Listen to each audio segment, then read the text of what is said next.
Hello students, welcome back to my channel. This is Ma'am Teen. For today's video, this is all about the lecture on the organization of life. Environmental science is an interdisciplinary subject which combines ideas and information from the natural sciences like biology.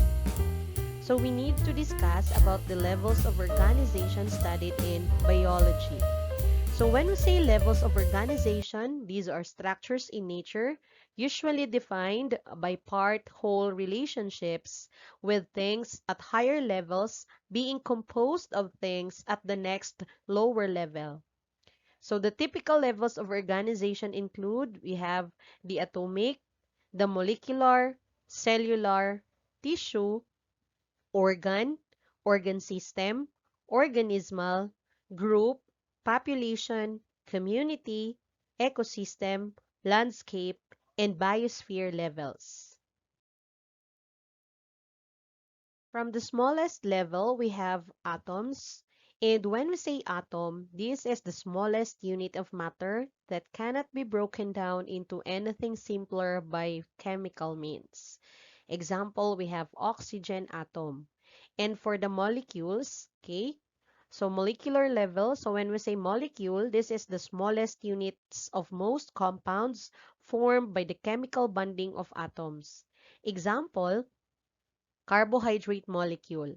So in the concept of the carbohydrate molecule, we have different atoms of carbon, hydrogen, and oxygen combines to form a molecule of carbohydrate. And the next one is we have the organelles. Now, when we say organelles, these are specialized structures that perform important cellular functions within cells. So organelles are specialized structures that perform various jobs inside the cell. These are considered to be little organs of the cell that serve specific functions to keep a cell alive. Now, we have the term cell. So cell is considered to be the smallest unit of life. Collections of living matter enclosed by a barrier that separates them from their surroundings. So when we say cell, it is always defined as the fundamental unit of life. Now, why cell is considered to be the basic or the fundamental unit of life? The answer is because cell is only cell is capable of doing life activities. Okay, from cellular level, we have tissues. So tissues are groups of similar cells that perform a particular or specific function. Then group of tissues that work together to perform closely related functions are considered to be organs. And group of organs that work together to perform closely related functions are organ systems. Now, organ systems are part of the organism. Now, living things composed of cells. And when we say species, this is a group of organisms so similar to one another that they can breed and produce fertile offspring.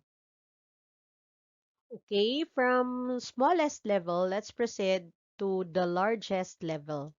Now, from the organism, the next level is the population. So population are group of individuals of the same species that live in the same area. And group of different populations become a community. So when we say community, groups of different populations that live together in a defined area. Now, a community or group of organisms that live in a particular place together with their non-living environment is considered to be ecosystem.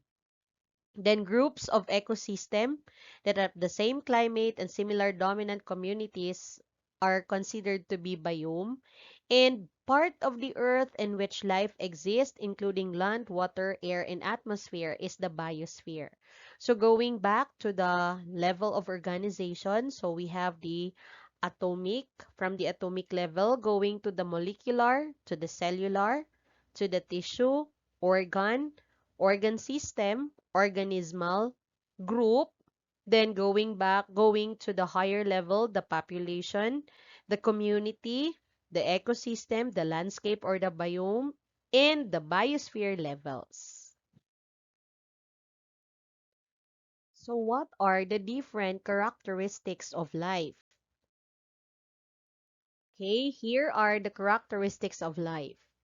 All living things are composed of cells, able to reproduce, grow and develop, obtain and use energy, respond to environment, contains DNA, knows the concept of evolution and adaptation.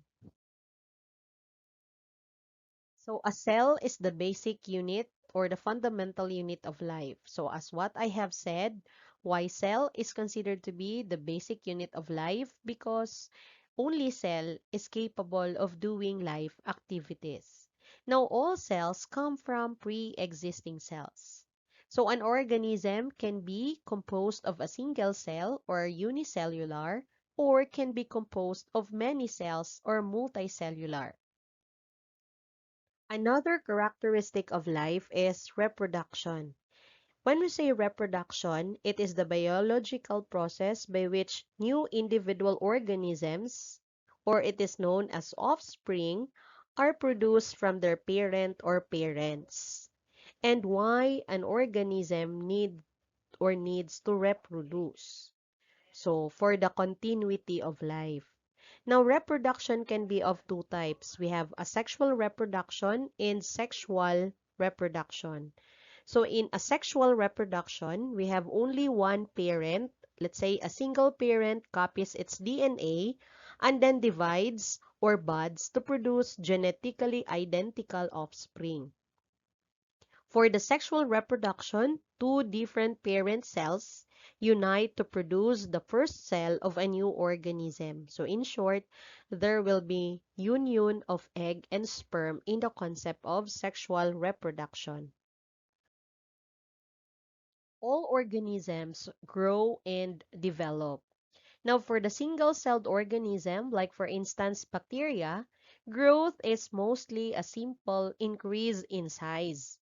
But to those multicellular organisms, so they undergo an extensive development from a single fertilized egg, dividing many, then many times to produce the multitude of cells in mature organisms.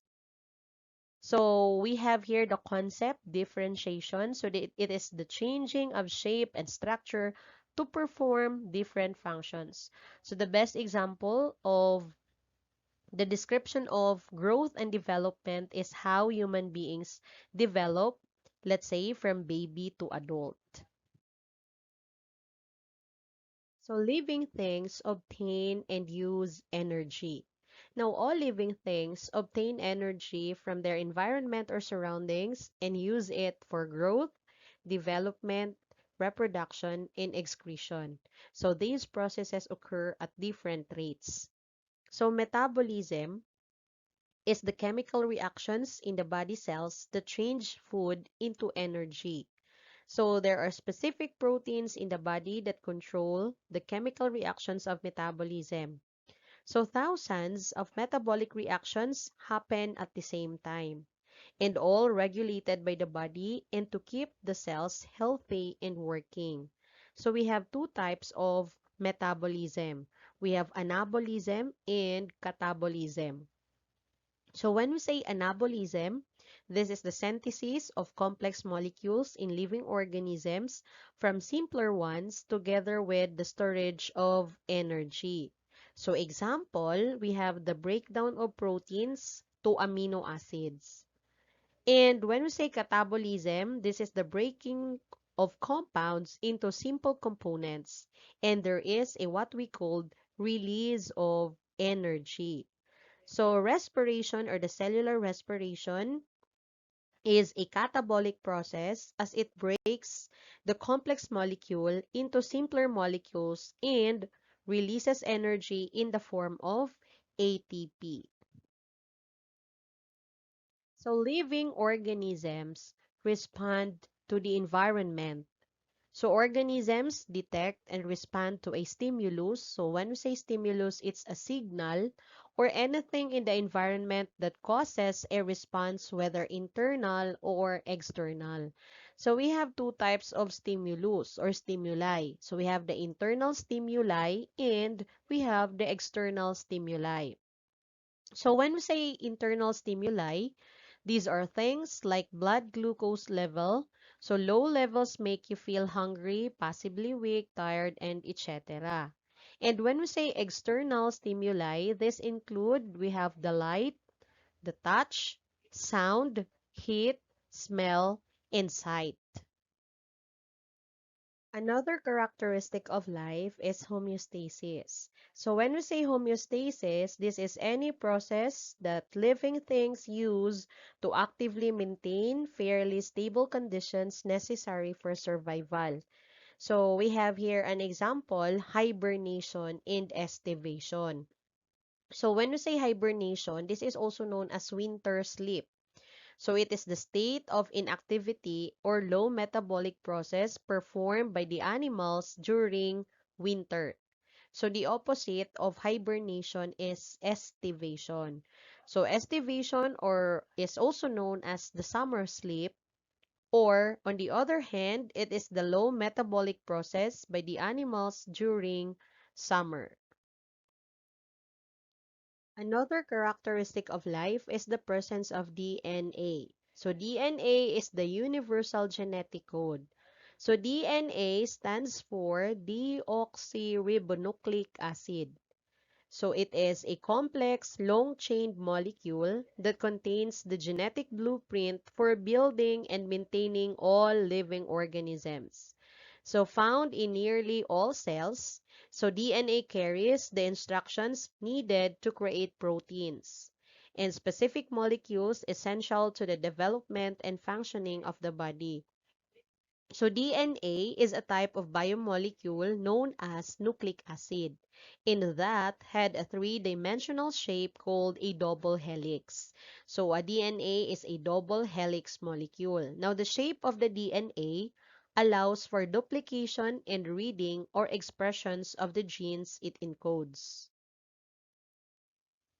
Another characteristic of life is evolution and adaptation. So organisms show evolution and adaptation. So in biology, evolution is the change in the characteristics of a species over several generations and relies on the process of natural selection. The theory of evolution is based on the idea that all species are related and gradually change over time. When we say adaptation, this is the trait of a living thing that helps it compete and survive to reproduce in its environment. So that ends our discussion about the levels of organization and the characteristics of life. So I hope you learned something new today, and thank you for listening, and don't forget to like, share, and subscribe. God bless everyone.